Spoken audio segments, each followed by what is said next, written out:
সিদ্দিকুল্লাহ চৌধুরীর বক্তব্যকে কেন্দ্র করে কেন হঠাৎ করে এই পয়েন্ট অফ অর্ডার কেন?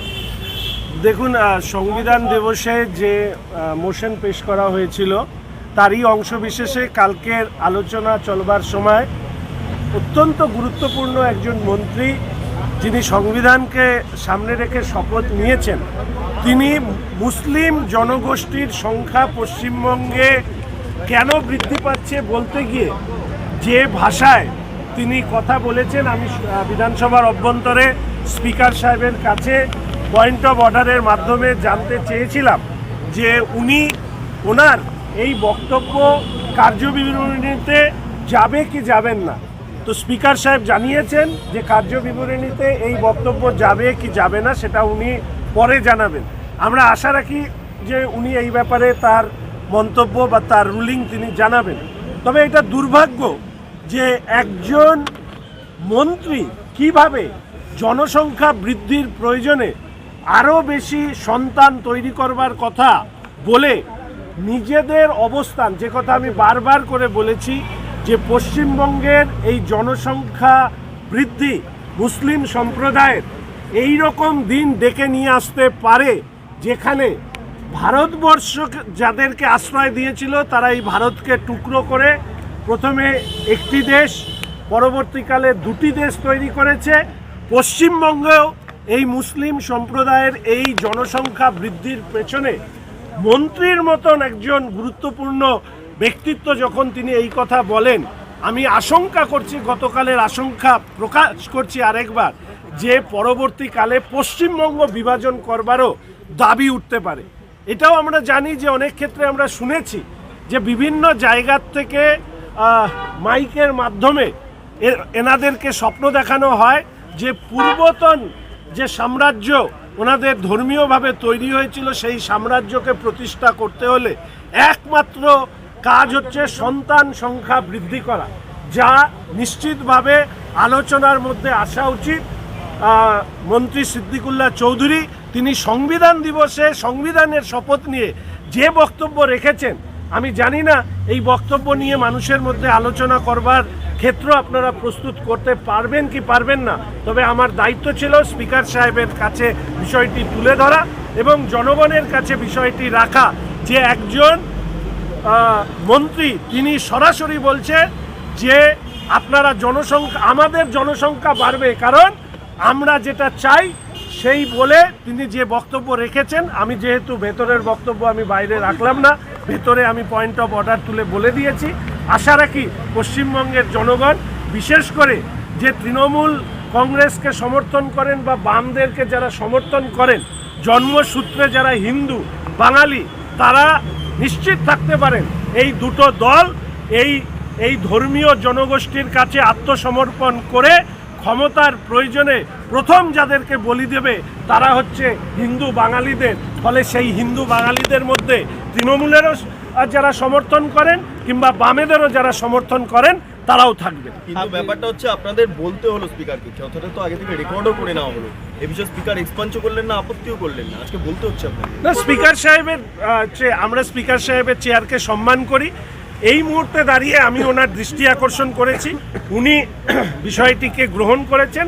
আমি আশা করি রুলিং দেওয়ার সময় তিনি নিশ্চিতভাবে এই বক্তব্য কেন এক্সপান্স করা হবে না বা এক্সপান্স করা হবে তিনি আপনাদের সামনে এই বিষয়টি পরিষ্কার করবেন। নকশালবাড়ি এলাকাতে তেজস্ক্রিয় পাওয়া গিয়েছে, পারমাণবিক তেজস্ক্রিয়, যারা গ্রেপ্তার হয়েছে তাদের সঙ্গে তৃণমূলের সরাসরি যোগাযোগ রয়েছে এবং বিআরটিও তথ্য পাচার করে, যার জন্য কর্মসমিতি যিনি তার অধ্যক্ষ তার হাজব্যান্ডও অ্যারেস্ট হয়েছে।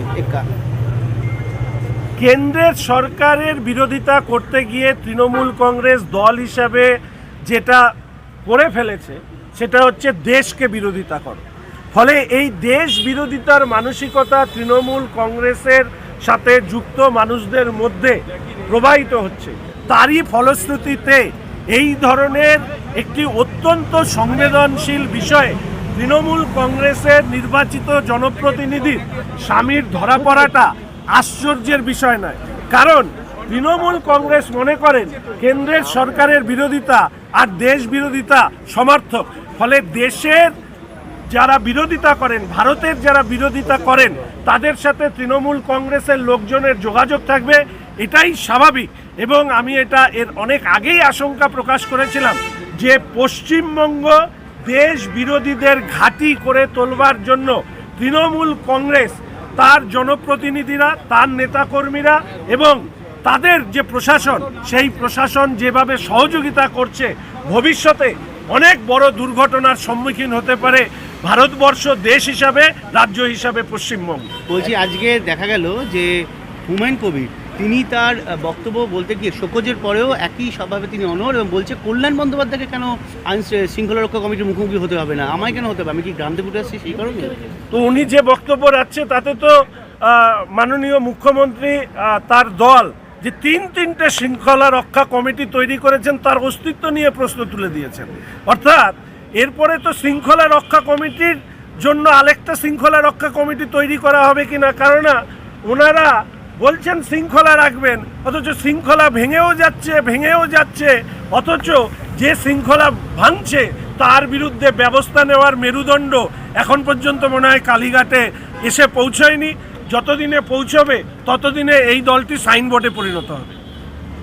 বলছি আরেকটা বিষয়, যেটা হলো বাংলাদেশের বিভিন্ন বিশ্ববিদ্যালয় বা সরকারের বিভিন্ন জায়গাতে ভারতীয় পতাকা, দেশের পতাকা মানে পেইন্ট করা হচ্ছে যাতে মানুষ তার উপর দিয়ে চলতে ফিরতে পারে।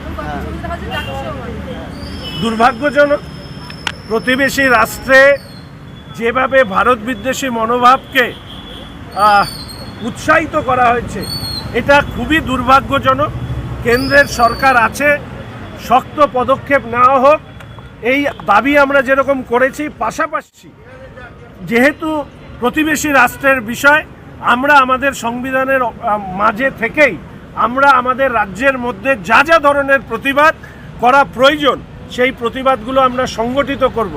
দেশের পতাকার অবমাননা করা একটি প্রতিবেশী রাষ্ট্রের সম্পর্কে পশ্চিমবঙ্গ তথা ভারতবর্ষের মধ্যে যে মনোভাব ফুটে উঠছে, সেই মনোভাবের আশা করি প্রতিফলন কেন্দ্রীয় সরকারের পদক্ষেপের মধ্যে দিয়ে হবে, এটাই আমাদের আশা। চিন্ময় প্রভু সহ 17 জনের ব্যাংক অ্যাকাউন্ট ফ্রিজ করে দেওয়া হয়েছে এবং কোনো অ্যাকাউন্ট ব্যবহার করতে পারছে না, এটা তো একটা ধর্মীয় সংগঠনে তো সমস্যা করছে।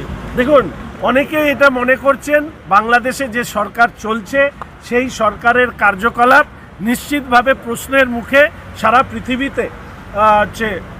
পৃথিবীতে প্রশ্নের মুখে পড়েছে। এই প্রসঙ্গে শুধু একটি কথাই বলবো, যেহেতু এটা প্রতিবেশী রাষ্ট্রের বিষয়, কেন্দ্রের সরকার রয়েছে, কেন্দ্রের সরকার প্রতিটি মুহূর্তে এই বিষয় নিয়ে বিবৃতি দেওয়া এবং প্রয়োজনীয় হস্তক্ষেপ করছে। আমি একজন জনপ্রতিনিধি হিসাবে নিশ্চিতভাবে এই ধরনের বিষয়ে আমার বেদনার কথা ব্যক্ত করতে পারি, কিন্তু পদক্ষেপের প্রশ্নে কেন্দ্রের সরকার যে পদক্ষেপ নেবে সেই পদক্ষেপের দিকেই আমরা তাকিয়ে থাকি। এই রাজ্যের প্রোগ্রেসিভ পার্টিগুলো যখন বাংলাদেশ নিয়ে মন্তব্য করছেন, তারা সংখ্যালঘু শব্দটা ব্যবহার করছেন, কিন্তু সংখ্যালঘু হিন্দু এই শব্দটা ব্যবহার করছেন না। হিন্দু শব্দ ব্যবহারে কোথায় আপত্তি? হিন্দু বিরোধী প্রোগ্রেসিভ যে দলগুলোর কথা বলছেন, আসলে এরা হিন্দু বিরোধী।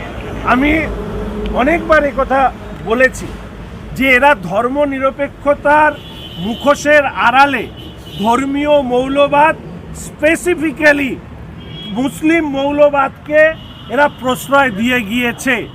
এবং আমি আপনাদের সামনে বলছি যে 34 বছরের বাম সরকার পশ্চিমবঙ্গে হিন্দু বাঙালিদের নিজেদের যে আচার বিচার তার সম্পর্কে বিদ্রূপ করা শিখিয়েছে। আর তার পাশাপাশি তারা ধর্মে বিশ্বাস করে না, কিন্তু সংখ্যালঘুতে বিশ্বাস করে। তাদেরকে একত্রিত করে আমরা যারা জন্মসূত্রে হিন্দু তাদেরকে লাঞ্ছনা করা, বিদ্রূপ করবার মানসিকতা তৈরি করা, এবং তার প্রতিফলন হিসাবে আজকে বিভিন্ন হিন্দু পূজা আচার পদ্ধতির উপরে আক্রমণ চালানো হচ্ছে। গার্ডেন রিচে ধর্মীয় স্থলে, পূজার স্থলে সেখানে স্লোগান শাউটিং করা হয়েছে। এর পাশাপাশি আপনারা দেখেছেন শুধু গার্ডেন রিচ নয়, ফাঁসি দেওয়া, ফালাকাটা থেকে শুরু করে বিভিন্ন জায়গায় যে ঘটনাগুলো ঘটছে, এই ঘটনাগুলো থেকে এটাই প্রমাণিত হয় যে পশ্চিমবঙ্গে মুসলিম মৌলবাদ এবং ধর্মীয় অসহিষ্ণুতা তার পরিপোষক হচ্ছে রাজ্যের সরকার, তৃণমূল কংগ্রেসের সরকার। দুর্ভাগ্যজনকভাবে গতকালও আমরা দেখলাম যে ইসকনের মহাপ্রভুর গ্রেপ্তার নিয়ে বলতে গিয়ে রাজ্যের মুখ্যমন্ত্রী অনাবশ্যকভাবে এই রাজ্যে বা এই দেশে কেন্দ্রের সরকারের ভূমিকাকে সমালোচনা করতে গিয়ে বেশ কিছু কথা বললেন। অর্থাৎ হিন্দুদের উপরে আক্রমণ হলে সেই আক্রমণকে কালি গলায় খোলা চোখে নিন্দে করবার মতনও মেরুদণ্ড মুখ্যমন্ত্রীর নেই, কারণ তার সর্বদা ভয় কাজ না করে, দুর্নীতি করে এবং নেতাদের অর্থ কামানোকে যদি মসৃণ রাখতে হয় তাহলে মুসলিম জনগোষ্ঠী এবং তার এই কাজের নিন্দা করা তার পক্ষে সম্ভব নয়। তাই মুখ্যমন্ত্রীর বক্তব্যকেও আমি ব্যক্তিগতভাবে ধিক্কার জানাই। অভিষেক বন্দ্যোপাধ্যায় শান্তির জন্য নোবেল পেয়েছিলেন ইউনিস, মানে যার এতে সরকার চলছে, তো বাংলাদেশের শান্তি বেরোতে তিনি ব্যর্থ, না নোবেলটা কেড়ে দেওয়া উচিত? দেখুন, নোবেল যারা দিয়েছেন তারাই এই ব্যাপারে সিদ্ধান্ত নেবেন। তবে শান্তির জন্য নোবেল পাওয়া ইউনিস এখন অতীত। ক্ষমতার জন্য ইউনিস কি করতে পারে সেটার একটা ছবি সারা বিশ্ব মানুষ দেখছেন।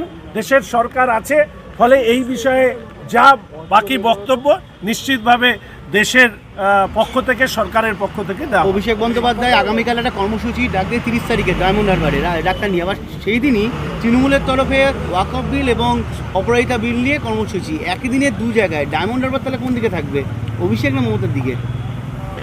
বাংলার বিরুদ্ধে, কেননা বাংলা বিরোধী দলের নাম হচ্ছে তৃণমূল কংগ্রেস। তারা নিজেরা স্ক্রিপ্ট রচনা করে এবং স্ক্রিপ্ট রচনা করে মূল আজকের দিনে দাঁড়িয়ে ধর্মীয় অসহিষ্ণুতা যা বাংলাদেশে ফুটে উঠছে, যা এই রাজ্যে প্রকাশ পেয়েছে, সেটা নিয়ে মানুষ যখন চর্চা চাইছে বিভিন্ন দুর্নীতি, তার সাথে তৃণমূল কংগ্রেসের জড়িয়ে যাওয়া নিয়ে, মানুষ যখন চর্চা চাইছে উন্নয়নের বন্ধ হওয়া নিয়ে, তখন কে কোন কর্মসূচি গ্রহণ করছে, যে একই দলের দু ধরনের কর্মসূচি নিয়ে আলোচনা করাটা আসলে সময় নষ্ট করবার একটা অত্যন্ত পরিকল্পিত কৌশল। এই কৌশলে যারা পা দিচ্ছেন বা ফাঁদে যারা পা দিচ্ছেন, তারা অন্তত আর যাই হোক পশ্চিমবঙ্গের উন্নয়ন বা পশ্চিমবঙ্গের মানুষের ভালো চান না। মানে যেটা বিপিএল আমাদের এখানে যেটা দেখা গেছিল কমিশনের বিরুদ্ধে, সেই স্লোগানই পাওয়া যাচ্ছে। দেখুন, প্রতিবেশী রাষ্ট্র সম্পর্কে বক্তব্য রাখার জন্য যে জায়গায় আমার থাকা দরকার, আমি মনে করি সেই জায়গায় আমি নেই। যেহেতু আমি একজন জনপ্রতিনিধি, দেশের সরকার আছে, কেন্দ্রের সরকার আছে, এই ধরনের মন্তব্যের প্রেক্ষিতে যা যা ব্যবস্থা নেওয়ার, নিশ্চিতভাবে ইসকন ইতিমধ্যেই তারা বেশ কিছু আবেদন করেছেন। আমি আশা রাখি কেন্দ্রের সরকার ইসকনের আবেদনের বিবেচনা করে যা যা পদক্ষেপ নেওয়ার তারা নেবে। তৎপর প্রশাসন, বাংলাদেশ ডেপুটি হাই কমিশনারের সামনে আরও কড়া নিরাপত্তা বাড়ানো হয়েছে। লালবাজার থেকে আরও উচ্চপদস্থ পুলিশের উচ্চপদস্থ আধিকারিকদের সেখানে মোতায়েন করা হয়েছে, করে আবারও সেখানে মিছিল। হিন্দু বিরোধী একটা সরকার এই রাজ্যে চলে, ফলে স্বাভাবিকভাবেই বাংলাদেশের এই ঘটনায় তারা মুখে সমবেদনা ব্যক্ত করলেও এই সমবেদনা কুমিরের কান্না বলেই অনেকে মনে করেন। ফলে তাদের যা যা করা দরকার তারা তাই করছে। ঠিক।